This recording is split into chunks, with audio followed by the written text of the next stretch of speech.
Hello दोस्तों, SSC uncle channel पे आपका स्वागत है। तो आइए दोस्तों, वीडियो को शुरू करते हैं।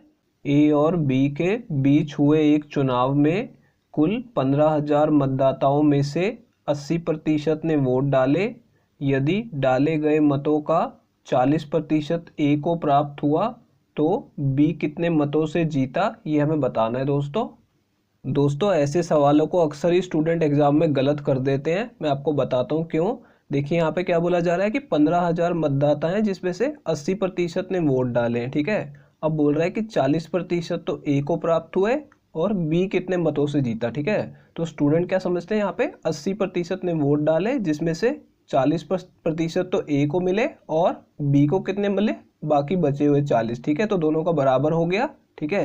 लेकिन ये सवाल हमें इस तरीके से सॉल्व नहीं करना होता, तो मैं आपको आज इसकी शॉर्ट ट्रिक बताऊंगा कि ये कैसे आसानी से किया जाता है और ये गलती क्यों करते हैं स्टूडेंट, ये भी मैं आपको बताने वाला हूँ। देखिए यहाँ पे, देखिए 15,000 मतदाता हैं जिनमें से 80% ने वोट डाला, ठीक है। तो जिन्होंने वोट डाला पहले हमें उनकी संख्या निकालनी होगी। देखिए 15,000 कुल हमारे मतदाता थे, ठीक है। उनमें से 80% ने वोट डाला, ठीक है। तो इसको क्या करना है, 80% से गुणा कर देना है। अब 80% को हम कैसे लिखते हैं, 80/100, ठीक है। तो यहाँ तक हमने कर लिया, ठीक है। अब ये वो मतदाताओं की संख्या आएगी जिन्होंने वोट डाले, ठीक है। अब क्या बोला जा रहा है कि यदि डाले गए मतों में से ए को 40% प्राप्त हुए हैं, ठीक है। तो यहाँ पे देखिए हमें क्या करना है, जो डाले गए मत है, ठीक है। अब ये क्या है, अपने आप में 100% है। यहाँ पे आपको ये ध्यान रखना है कि 100% वोट डाले गए हैं जिसमें से ए को कितना मिला है, 40%, ठीक है। यहाँ देखिए ए को मिला है 40%, तो बी को कितना मिला होगा, बाकी बचा हुआ 60%, ठीक है। ये आपको इस तरीके से सवाल को करना होगा, ठीक है। अब देखिए यहाँ पे प्रतिशत में देखा जाए तो 40% ए को मिले और बी को मिले 60%, तो कितने प्रतिशत से वो जीता है, इसे 20% अधिक मत प्राप्त हुए, यानी वो 20% मतों से जीता है, ठीक है। लेकिन यहाँ पे हमें संख्या में बताना है, यहाँ पे संख्या में पूछा गया है, ठीक है। तो ये वो डाले गए मत है, ठीक है, और उसे 20% अधिक प्राप्त हुए, तो बस आपको क्या करना है, इसका 20% और गुणा कर देना है, ठीक है। इतना करने पे आपका ये एक स्टेप में बन गया, ठीक है। बस अभी इसे सॉल्व कर लेना है। तो देखिए यहाँ पे 2 जीरो से 2 जीरो काट देंगे और नीचे वाली 2 जीरो से इन दोनों को भी जीरो को काट दिया मैंने, ठीक है। अब देखिए यहाँ पे एक जीरो यहाँ बची है, तो यहाँ पे लिख लेना ताकि गलती ना हो, ठीक है। एक जीरो मैंने लिख ली।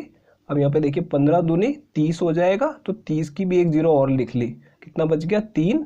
अब उस 3 को 8 से गुणा करेंगे तो 24 आ जाएगा, ठीक है। इस तरीके से कैलकुलेशन भी बहुत संभल के करनी है, ठीक है। तो यानी कि उसे 2400 मत अधिक प्राप्त हुए, तो ये हमारा आंसर होगा चौथा ऑप्शन, ठीक है। आइए दोस्तों अब अगले सवाल की तरफ चलते हैं।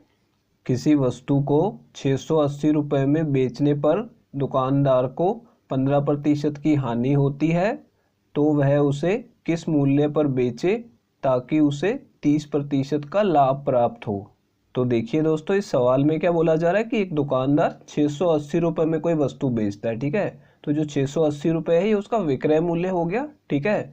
तो हमें क्या करना है, यहाँ पे 15% की हानि दी हुई है, तो हमें विक्रय मूल्य को प्रतिशत में भी निकाल लेना है, ठीक है। तो देखिए यहाँ पे 100% जो होता है हमारा क्रय मूल्य होता है, ठीक है। जब भी आपको लाभ या हानि प्रतिशत में दी होगी तो आपको क्रय मूल्य को 100% लेके चलना है, उसके हिसाब से आप विक्रय मूल्य निकाल पाएंगे, ठीक है। अब देखिए 100% पे 15% की हानि हो रही है, ठीक है। तो यानी कि 100 में से 15 को घटा देंगे तो विक्रय मूल्य प्रतिशत में कितना आ जाएगा, यह आ जाएगा 85%, ठीक है। यानी कि प्रतिशत में विक्रय मूल्य कितना है, 85%, और रुपयों में 680 रुपये, ठीक है।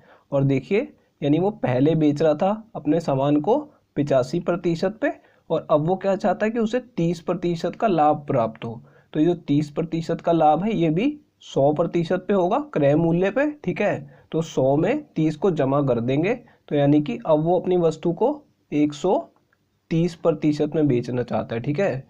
अब देखिए यहाँ पे जो 85% है जिसपे वो पहले बेच रहा था, ये उसका विक्रय मूल्य था, ठीक है, प्रतिशत में।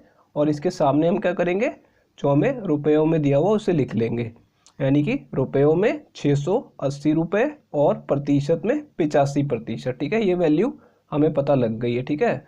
हमें क्या निकालना है कि 130% जो है ये रुपयों में कितना है, ठीक है।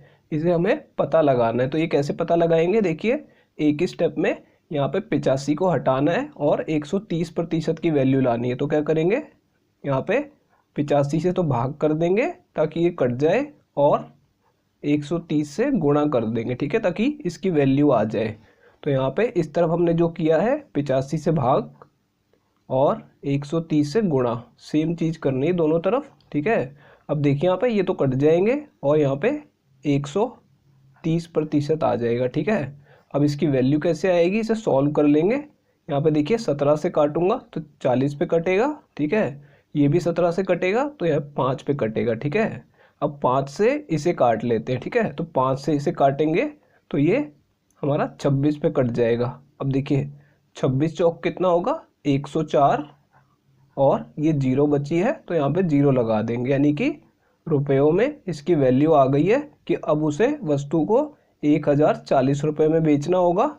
ये चौथा ऑप्शन करेक्ट है। दोस्तों अगर ये वीडियो आपको पसंद आई हो तो इसे लाइक कर दीजिए, और दोस्तों अगर आप लोग चैनल पे नए हैं तो चैनल को सब्सक्राइब जरूर कर लीजिएगा, और दोस्तों नोटिफिकेशन बेल को दबाना बिल्कुल मत भूलिएगा। तो दोस्तों इस वीडियो को यहीं ख़त्म करेंगे, आपसे मिलते हैं अब अगली वीडियो में।